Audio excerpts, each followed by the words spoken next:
The most powerful empire on Earth, hundreds of thousands of soldiers, unlimited wealth, territory stretching across continents, and yet it all collapsed in a single day. How does something like that even happen?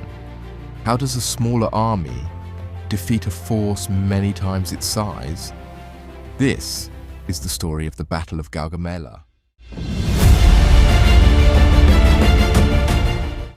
This story begins with the Achaemenid Empire, one of the greatest superpowers in human history. Its land stretched from Egypt and to India, covering much of the known world. It had endless resources, massive armies, and absolute authority. At its head stood a king, Darius III. But Darius had a problem. He had already faced his enemy once before, and lost.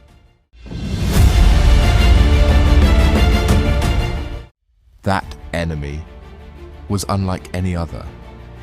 Alexander the Great, young, relentless, and brilliant. He inherited a powerful kingdom from his father, Philip II of Macedon, who had already united Greece. But Alexander wanted more. He didn't just want to rule, he wanted to conquer the known world. His army was smaller, but it was disciplined, precise, and deadly. At its core was the Macedonian phalanx, long spears, tight formations, moving like a single machine. This wasn't just an army, it was a weapon.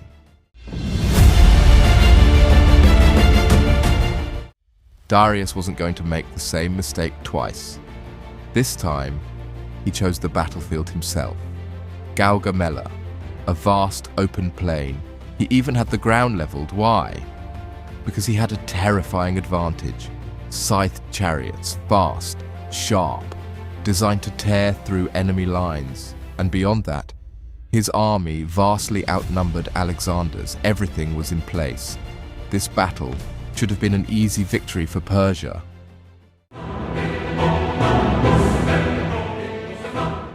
As the sun rose, the two armies faced each other. The Persian line stretched across the horizon.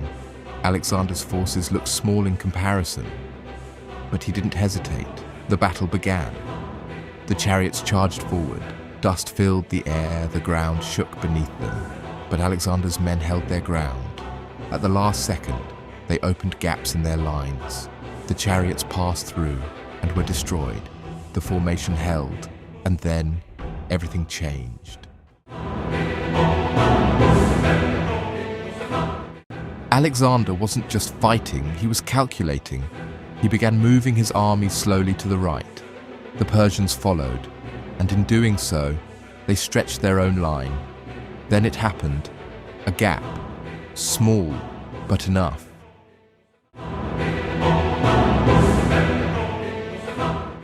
Alexander saw it instantly. This was the moment. He led his elite cavalry straight into the center, straight toward Darius. It was a bold move, a dangerous gamble, because this battle would be decided by one man.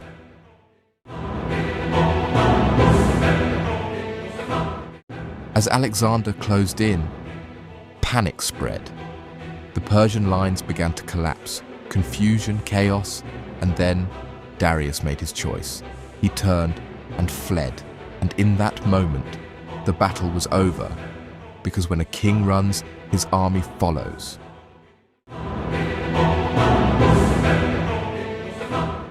This wasn't just a defeat, it was the end of an empire.